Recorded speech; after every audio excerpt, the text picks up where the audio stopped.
తెలంగాణలో కొన్ని రోజులుగా హైడ్రా చేస్తున్న కూల్చివేతలపై పెద్ద ఎత్తున నిరసన వస్తుంది.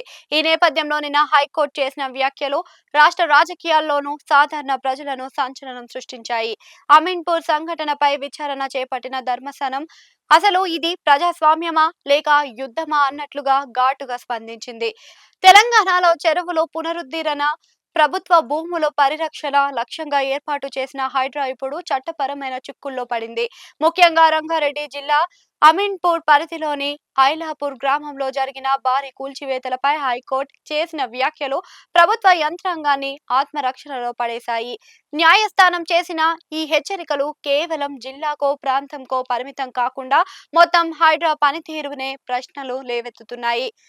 అమీన్పూర్ పరిధిలో సుమారు 1263 ఎకరాల భూ వివాదంలో భాగంగా హైడ్రా అధికారులు వందలాది మంది సిబ్బందితో తెల్లవారుజామునే కూల్చివేతలు ప్రారంభించడంపై జస్టిస్ విజయ్ సేనారెడ్డి తీవ్ర అసహనం వ్యక్తం చేసింది.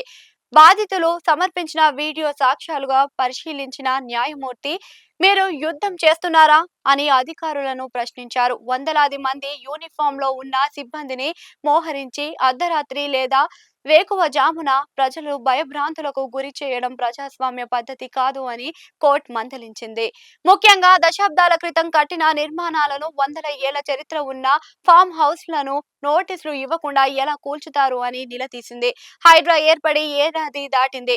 ఇప్పటి వరకు దానికి సంబంధించిన ఒక నిర్దిష్టమైన స్టాండ్ ఆపరేషన్ ప్రొసీజర్ లేకపోవడంపై హైకోర్టు ఆశ్చర్యం వ్యక్తం చేసింది. హైడ్రా అసలు జీహెచ్ఎంసీ చట్టం కింద పనిచేస్తుందా, మున్సిపల్ చట్టం కిందనా లేక ప్రత్యేక అధికారాలు ఏమైనా ఉన్నాయా అన్న దానిపై స్పష్టత లేదు అని కోర్టు అభిప్రాయపడింది. సుప్రీంకోర్టు మార్గదర్శకాల ప్రకారం ఏదైనా నిర్మాణాన్ని కూల్చే ముందు కనీసం 15 రోజులు గడువు ఇవ్వాలి. కానీ అమీన్పూర్ బాధితులు తమకు కేవలం గంటల వ్యవధిలో ఖాళీ చేయాలని చెప్పారని ఆవేదన వ్యక్తం చేశారు. ఎవరికైనా తమ వివరణ ఇచ్చుకునే అవకాశం ఇవ్వకుండా కూల్చివేయడం సహజ న్యాయ సూత్రాలకు విరుద్ధమని కోర్టు స్పష్టం చేసింది. తదుపరి ఆదేశాలు వచ్చే వరకు, ఎస్ఓపి సమర్పించే వరకు కూల్చివేతలు నిలిపివేయాలని మధ్యంతర ఉత్తర్వులు జారీ చేసింది. మరోవైపు పాత బస్తీలో సల్కం చెరువు ఎఫ్టీఎల్ పరిధిలో నిర్మించినట్లుగా ఆరోపణలు ఎదుర్కొంటున్న ఫాతిమా ఓవైసీ విద్యా సంస్థల అంశంపై జస్టిస్ ఎన్వి శ్రవణ్ కుమార్ కీలక వ్యాఖ్యలు చేశారు. వివాదాస్పద కట్టడాల్లో అడ్మిషన్ తీసుకునే విద్యార్థులు తమ సొంత రిస్క్ మీదనే చేరాలని, భవిష్యత్తులో కోర్టు తీర్పు వ్యతిరేకంగా వస్తే తమ చదువు దెబ్బతిన్నా దానికి ప్రభుత్వానిదో కోర్టుదో బాధ్యత ఉండదని ధర్మాసనం హెచ్చరించింది. ఈ కాలేజీపై కోర్టులో కేసు పెండింగ్ లో ఉందన్న విషయాన్ని కాలేజ్ నోటీస్ బోర్డులో స్పష్టంగా ప్రదర్శించాలి అని యాజమాన్యాన్ని ఆదేశించింది.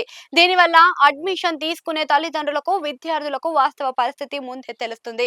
2016లోనే ప్రిలిమినర్ నోటిఫికేషన్ ఇచ్చి 10 ఏళ్లు గడిచినా ఫైనల్ నోటీస్ కోసం ఎందుకు ఇవ్వలేదు అని హెచ్ఎండిఏ జీహెచ్ఎంసీ అధికారులను కోర్టు నిలదీసింది.